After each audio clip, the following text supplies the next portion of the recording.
तो दोस्तों, आज मैं आपको एक ऐसी हैरान कर देने वाली कहानी सुनाने वाली हूँ जहाँ प्यार में अंधापन, लालच में डूबी साजिश और एक पति की दर्दनाक मौत, सब कुछ एक ही केस में छुपा है।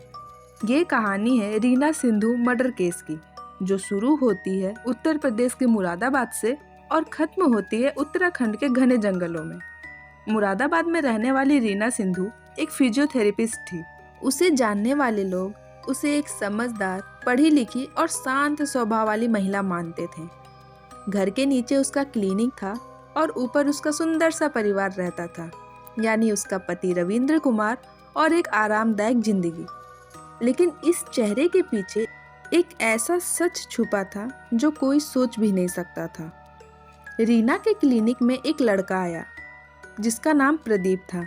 इलाज के बहाने मुलाकात बढ़ी, फिर बातें भी होने लगी और धीरे धीरे रिश्ता भी बढ़ता गया।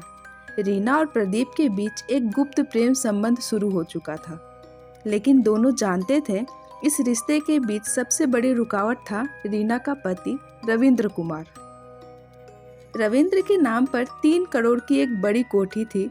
रीना को डर था कि यदि रविंद्र कभी इसे बेच दे तो उसका नया सपना प्रदीप के साथ कभी पूरा नहीं हो पाएगा।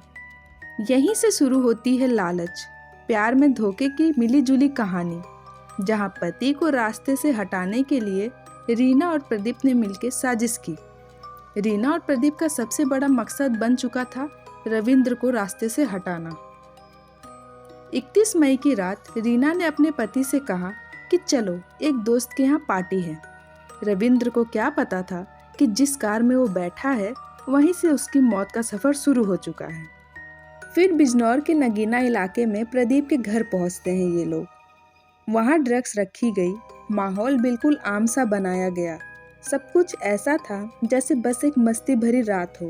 लेकिन जैसे ही रविंद्र नशे में ढलने लगा, रीना ने प्रदीप को इशारा किया और फिर हुआ वो जिससे इस पूरे केस को भारत का सबसे खौफनाक मर्डर केस में शामिल कर दिया गया। प्रदीप ने पीछे से एक फावड़ा उठाया और फिर अचानक से रविंद्र पर बेरहमी से वार कर दिया। पहला वार, दूसरा वार, फिर लगातार कई वार। रविंद्र लड़खड़ाते रहा लेकिन बच नहीं सका।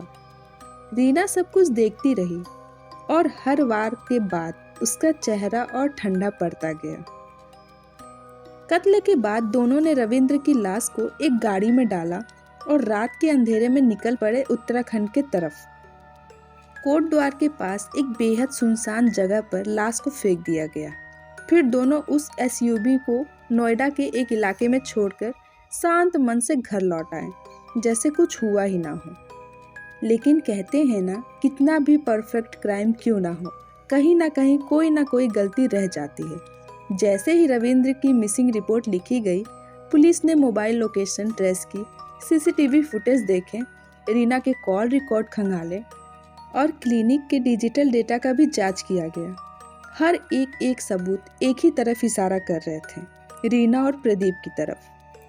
फिर जब पुलिस इन दोनों से पूछताछ करती है तो पूछताछ में ये दोनों टूट गए और पूरी साजिश सामने आ गई। उत्तराखंड पुलिस ने जंगल में लाश बरामद की और दोनों को गिरफ्तार कर लिया। एक पढ़ी लिखी महिला, एक छुपा हुआ प्यार और 3 करोड़ की संपत्ति का लालच, इन तीनों ने मिलकर एक पति की जान ले ली, एक घर उजाड़ दिया और समाज के लिए एक डरावनी कहानी छोड़ दी। ये केस हमें सिखाता है कि प्यार में धोखा और लालच का अंत हमेशा दुखद होता है।